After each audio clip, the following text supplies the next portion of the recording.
पाप मोचनी एकादशी। ये तो सभी एकादशियों के व्रत पापों को समाप्त करके अनंत पुण्य प्रदान करती है।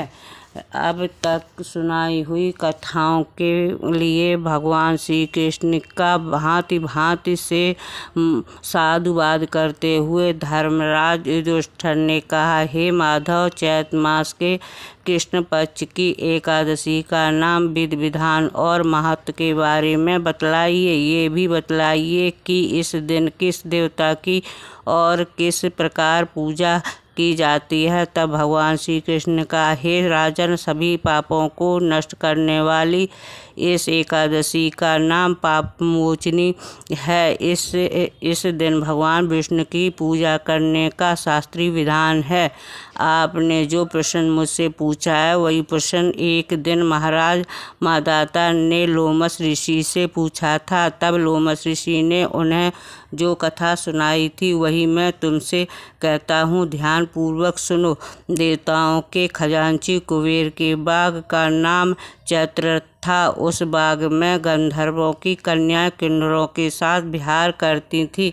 अनेक ऋषि मुनि भी वहाँ तपस्या करते रहते थे।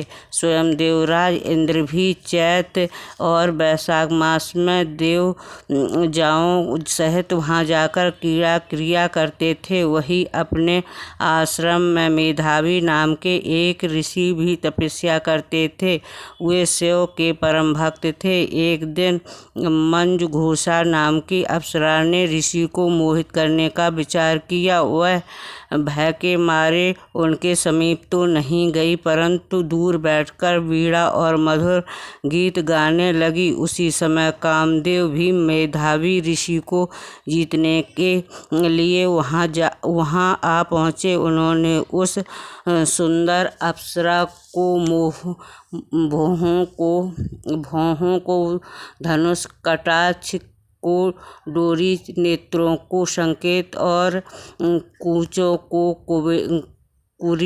कुरी बनकर मंजुघोषा को सेनापति बनाया। मेधावी ऋषि भी वहाँ एवं हष्टपुष्ट थे और साथ ही यज्ञोपवीत तथा दंड धारण किए हुए ब्रह्मतेज से युक्त भी। मंजुघोषा ऐसे सुंदर ऋषि को देखकर उनकी सुंदरता पर मुग्ध हो गई और अपने गीत, चूड़ियों और नुपुरों की झनका तथा नृत्य और हाव भाव दिखाकर मुनि को रिझाने लगी। कुछ समय तक यही क्रम चलता रहा और अंत में कामदेव ने ऋषि को पराजित कर दिया। फल स्वरूप ऋषि मंजुघोषा के साथ रमण करने लगे और काम के इतने वशीभूत हुए कि उन्हें दिन तथा रात्र का कुछ भी विचार नहीं रहा। इस प्रकार बहुत दिन बीतने पर एक दिन मंजुघोषा बोली, हे मुनि, मुझे बहुत समय हो गया है, अब स्वर्ग जाने की आज्ञा दीजिए। तब मुनि बोले, आज इसी संध्या को आई हो, प्रातःकाल होने तक चली जाना। मुनि के यह वचन सुनकर अप्सरा कुछ समय तक और रुकी रही। कुछ दिन बाद उसने पुनः मुनि से विदा मांगी तो मुनि कहने लगे कि अभी तो आधी रात भी नहीं हुई है, कुछ समय और ठहरो।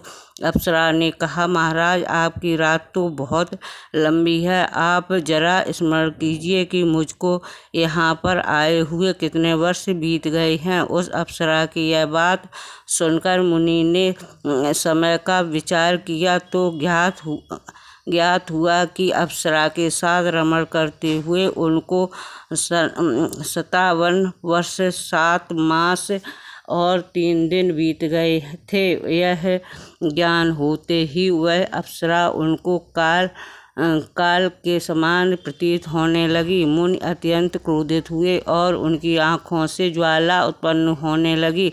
वह बोली, मेरी कठिन परिश्रम से की गई तपस्या को तूने नष्ट कर दिया है। तू महापापनी और दुराचारणी है, तुझे धिक्कार है। तूने मेरे साथ घात किया है, इसलिए मैं तुम्हें श्राप देता हूँ कि तू पिशाचिनी हो जाए। मुनि के हिसाब से मंजूघोषा उसी समय पिशाचिनी हो गई। वह भयभीत होकर मुनि से प्रार्थना करने लगी, हे महाराज, इस शाप को किसी प्रकार से निवारण कीजिए। अप्सरा के 3 वचन सुनकर मुनि बोले, अरे दुष्ट यज्ञापि, तूने मेरे बहुत अनिष्ट किया है, परंतु फिर भी मैं तुझे शाप से मुक्ति होने का उपाय बतलाता हूँ। चैत मास के कृष्ण पक्ष की एकादशी का नाम पाप मोचनी है और वह सब प्रकार के पापों को नाश करने वाली है। इसका व्रत करने से पिशाच योनि से तेरी मुक्ति होगी। ऐसा कहकर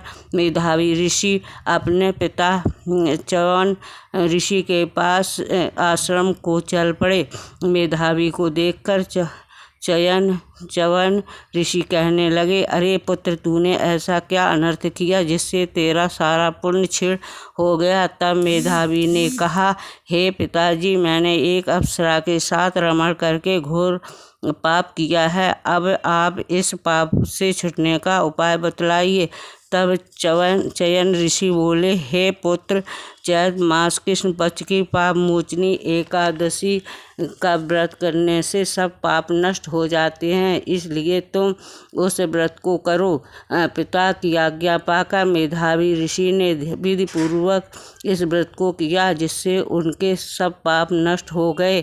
उधर मंजूघोषा भी व्रत के प्रभाव से पिशाच योनि से मुक्त पाकर दिव्य रूप धारण करके स्वर्गलोक को चली गई। लोमस ऋषि बोले, हे राजन, पाप मोचनी एकादशी के व्रत को करने से सब पाप नष्ट हो जाते हैं।